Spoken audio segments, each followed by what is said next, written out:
নমস্কার বন্ধুরা, আমার চ্যানেলে আপনাদের স্বাগত। আজকে আমার রেসিপি তেল কই। তার জন্য আমি নিয়েছি 4টে কই মাছ।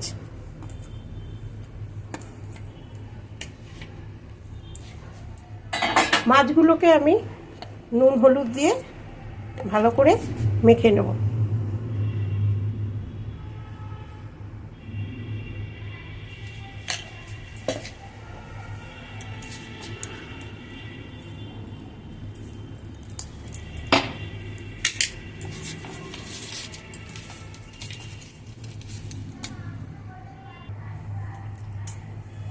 এবার আমি মূল রান্নাতে যাব। আজকের রান্না তেল কই।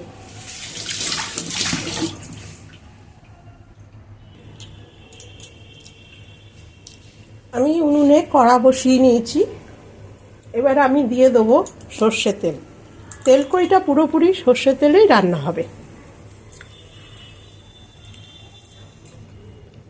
মাছটা ভাজার জন্য একটু বেশি পরিমাণেই সর্ষে তেল দিয়ে দিচ্ছি, আর যেহেতু এটা তেল কই সেহেতু একটু তেলটা বেশিই লাগবে।